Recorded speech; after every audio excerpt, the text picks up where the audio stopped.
Et cet invité aujourd'hui, c'est vous, Bruno Poncet. Bonjour. Bonjour. Bienvenue sur ce plateau. Merci d'être là. Ce matin, vous étiez au Bataclan, ce soir du 13 novembre 2015. Vous l'avez raconté dans un livre sorti il y a quelques mois qui s'appelle La joie comme vengeance, qui est sorti chez Robert Laffont. Et vous étiez partie civile, bien sûr, au procès qui s'est achevé hier soir, l'une des 397 parties civiles de ce procès. Comment est-ce que vous vous sentez ce matin ? Fatigué, soulagé quand même que ce soit fini. 10 mois, c'est très long pour une pause dans sa vie. Et puis, il va falloir un peu de temps pour remettre les pieds sur terre. Mais effectivement, ce matin, il y a un peu de soulagement quand même que ça soit fini, que la vie reprenne un peu son cours. Quel a été votre sentiment hier? Vous vous teniez bien sûr dans la salle de la Cour d'assises spéciale de Paris. Quel a été votre sentiment au moment de l'énoncé du verdict? Un soulagement parce que ça marquait la fin du procès. Sur le verdict en lui-même, moi, j'en attendais rien de plus que ce qu'il en était. Étant donné que moi, je ne suis pas un expert en justice, je laisse faire la justice son travail et j'imagine qu'elle a condamné ces hommes à la hauteur de ce qu'ils avaient fait. Par contre, effectivement, quand à la fin, ça s'est arrêté, on se dit, ça y est, c'est fini, quoi. C'est un double sentiment et un peu d'ambiguïté. C'est-à-dire qu'on est content que ça s'arrête, puis d'un autre côté, nous, on a tissé des liens assez forts pendant ces 10 mois entre nous, et là, d'un seul coup, on se dit, tiens, c'est fini. Mais vraiment, le verdict a vraiment marqué la fin, et même la fin, certainement, d'un chapitre de ma vie qui a commencé le 13 novembre 2015. Donc, effectivement, il y a un peu la peur du vide, mais avec une envie de retourner à la normale qui est peut-être plus importante que la peur du vide. Une envie de vivre, on va y revenir dans un instant. Ce verdict a été accueilli dans la dignité, à l'image de ce qu'ont été ces 10 mois d'audience et de témoignages. Il ne s'agit pas ici de commenter les peines, ce n'est pas le sujet, mais je crois que vous avez eu ces mots toutefois à propos de cette condamnation à la perpétuité incompressible pour Salah Abdeslam. Ça veut dire la probabilité qu'il sorte un jour de prison est très infime. Ouais. Vous dites que vous avez eu peur, vous l'avez dit à nos confrères de l'AFP, qu'on crée des monstres. Qu'est-ce que vous vouliez dire? C'est-à-dire que moi, c'est un peu ambigu pour moi, parce que moi, j'ai les 2 amis qui étaient avec moi dans le Bataclan. Je pense qu'aujourd'hui, ils dorment un peu plus léger, parce qu'ils savent qu'il ne sortira pas, ou il y a peu de choses qui sortent. Et d'un autre côté, moi, je me dis est-ce que c'est la réponse d'enfermer quelqu'un? C'est-à-dire qu'aujourd'hui, Salah Abdeslam, il prend la même peine qu'Oussama Attar, qui est, alors, certainement, normalement, il serait mort, mais qui a été le cerveau de tous ces attentats et qui a commandité ces attentats et qui a tout piloté depuis la Syrie. Est-ce que Salah Abdeslam devait prendre à ce niveau-là? Ça, c'est la question. Effectivement, il a participé, mais il l'a dit lui-même, et c'est vrai, c'est pas un assassin. C'est pas l'assassin direct. C'est-à-dire que moi, les assassins du Bataclan, je les ai vus, ils étaient 3, ils n'étaient pas dans le box. Donc, ce qui veut dire que Salah Abdeslam, à un moment donné, est-ce qu'on doit lui mettre une peine à la hauteur, à cette hauteur-là, en disant, bah oui, il faisait partie du commando, donc il mérite d'être condamné et de jamais en ressortir? Mais est-ce que c'est pas créer des monstres de mettre des gens en prison qui se radicalisent eux-mêmes et qui derrière peut-être servent d'exemple à d'autres en se disant ben voilà, peut-être que c'est lui l'exemple à suivre. Et donc c'est vraiment, c'est compliqué parce que quelque part, je vous dis, moi j'ai des amis qui sont contents, qui n'en ressortent jamais, et puis moi je me dis que est-ce que c'est ça la bonne réponse? Après, je vais laisser faire la justice. Il y a un appel, il y a des choses derrière, mais c'est vrai que c'est une interrogation que j'ai. Avec ce verdict, la Cour veut dire également qu'elle n'a pas cru la version qu'il a livrée devant le tribunal, c'est-à-dire qu'il ne se serait pas fait exploser, qu'il n'aurait pas fait sauter sa ceinture par humanité. Elle ne croit pas à cette version-là. C'était compliqué de le croire parce que premier jour du procès, il nous explique que c'est un soldat de l'État islamique. Et puis tout le long du procès, il est revenu plusieurs fois sur ses propos. Et moi, j'y étais quand il a fait ses aveux, j'y étais quand il a changé son discours. Et c'est assez compliqué à suivre. Et encore une fois, quand il a eu le droit à ses dernières paroles lundi dernier, il commence par nous expliquer son incarcération qui est très dure, qui a l'air très violente en plus. Et à la fin, il nous explique que la France a perdu ses valeurs. Donc c'est quelqu'un... Moi, personnellement, je pense que c'est quelqu'un qui n'a pas encore achevé sa construction intellectuelle et psychologique et qui, des fois, fluctue. Donc, comme il fluctue, il a beaucoup fluctué aussi pendant le procès. Effectivement, à quel moment le croire?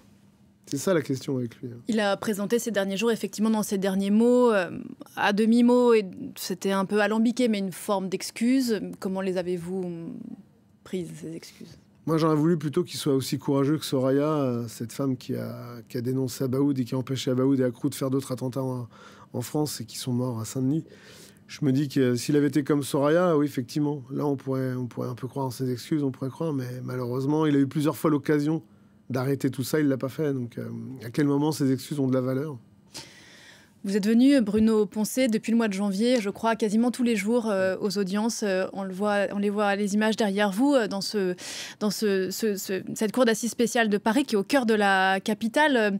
Vous le disiez, le verdict pour vous n'était pas tant important que ce qui s'est dit dans cette salle pendant 10 mois. Oui, c'est ça, parce que moi, je me suis beaucoup protégé de tout ça. C'est-à-dire que pendant 6 ans, j'avais lu aucun livre, j'avais regardé à peine un reportage qui était passé sur Netflix qui racontait un peu l'histoire. Et donc, moi, quand je suis arrivé dans le procès, je ne connaissais pas réellement l'histoire. Je connaissais mon histoire à moi là-dedans, je connaissais l'histoire de mes amis qui étaient avec moi, mais je ne connaissais pas l'histoire. Et en fin de compte, au fur et à mesure, j'ai pu assembler le puzzle. Aujourd'hui, je sais exactement un peu, j'en sais plus, je sais ce qui s'est passé. J'ai appris des choses, j'ai vu des témoignages qui étaient extraordinaires. J'ai entendu aussi des témoignages de toutes les parties civiles en octobre et en mai qui nous ont tous bouleversés. Et donc effectivement, pour moi, ce procès, ça a été comme une leçon d'histoire. C'est-à-dire que tous les jours, j'allais là-bas et je m'asseyais sur les bancs et j'écoutais, j'apprenais ce qui s'était passé le 13 novembre 2015 et puis après. Vous aviez besoin de ce moment-là, de ces 10 mois d'audience. C'est très long, vous l'avez rappelé, c'était très éprouvant pour mettre les choses à distance. Oui, en plus, au début, moi, j'étais pas très chaud pour y aller. Je pensais même ne pas y aller. Et en fin de compte, je me suis rendu compte qu'on allait parler de ma vie, de ce qui faisait ma vie depuis plus de 6 ans. Donc, j'ai commencé à y aller. Et effectivement, ça m'a permis d'avancer. Ça m'a permis déjà aujourd'hui de pouvoir boucler tout ça. Mais en plus, ça m'a permis aussi de retrouver un peu foi dans l'humanité. Parce que moi, dans ma vie, moi, je suis délégué syndical. Ma vie, c'est de m'occuper des autres, c'est essayer de gagner des droits. Et d'un seul coup, ça avait été remis en question par tout ça, parce que quand des hommes sont capables de faire ce qu'ils ont fait le 13 novembre, à quel moment donné on peut continuer à croire ça? À quel moment donné on peut se dire que tous les hommes ne sont pas mauvais? C'était ça la question.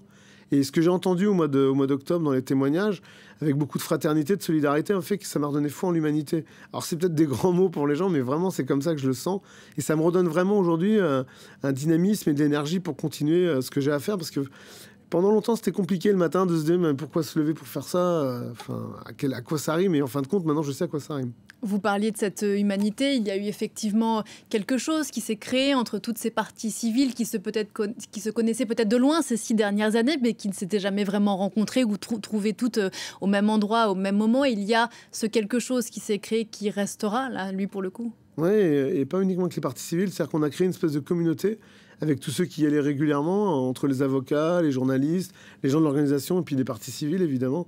Et on a créé, on se voyait, on discutait. Moi, j'ai même vu des fois aller au tribunal, non pas pour entendre les débats, parce que c'était des sujets qui n'étaient pas forcément intéressants, mais pour retrouver mes amis, pour discuter avec eux. Ça m'a servi de thérapie. Moi, j'avais fait une thérapie pendant plus de 3 ans, mais là, ces rencontres et ces 10 mois m'ont servi encore de thérapie pour essayer d'avancer. Ouais. Y compris, d'ailleurs, je crois, il y a eu, notamment avec les accusés, certains des accusés qui comparaissaient libres, il y a eu des échanges entre des familles de personnes qui ont perdu la vie et certains des accusés. Ça peut paraître assez étonnant. Mais alors, personnellement, c'est pas du tout mon cas. Moi, j'ai un vrai là-dessus. C'est pas du tout ma. Il n'en était pas question. Ah non, pour moi, non, c'était très compliqué. Mais je peux comprendre que des gens aient besoin pour vivre apaisé, pour vivre serein, déjà de pardonner, si on peut pardonner, et ensuite peut-être de réhumaniser tout ça. Moi, je suis devenu assez proche de Georges Chaline. On discute souvent. Et Georges a cette façon de faire les choses. Georges a perdu sa fille au Bataclan. A cette façon de faire les choses où Georges, voilà, il a parlé beaucoup avec eux. Il a aussi écrit un livre avec le père de Samia Mimour, qui était un des terroristes du Bataclan. Et effectivement, moi, je peux comprendre que quand vous avez besoin, à un moment donné, d'humaniser les gens. Et puis surtout, je pense qu'on est tous pareils, on n'a pas envie de vivre avec une haine ou une colère qui pourrait nous envahir depuis 6 ans, 7 ans bientôt. Et donc je pense qu'en discutant peut-être avec les accusés ou en parlant... Moi personnellement, j'ai écrit une lettre à un des accusés par exemple. Parce que j'ai dans son discours et après voilà, c'est compliqué à vous le dire parce que je pense que les gens vont peiner à comprendre, mais réellement moi j'ai entendu c'est Sofiane Ayari. Sofiane Ayari, c'est un jeune qui est parti faire le djihad en Syrie et qui est revenu en Europe, à qui on a demandé de faire des attentats et qui les a pas fait, heureusement pour nous. Et moi, la cohérence de son discours, sa façon de parler m'avait touché, donc j'ai voulu lui écrire en lui disant voilà. Je retiens que même si beaucoup de choses nous opposent, sa part d'humanité est encore présente. Et là, ça donne de l'espoir dans les hommes, parce qu'on se dit qu'il y a quand même quelque chose, et donc tout n'est pas mauvais. Et vous a répondu? Je donne la lettre hier, donc j'attends de voir, peut-être qu'il me répondra. Ses avocats vont lui donner, j'espère, et voilà, mais oui.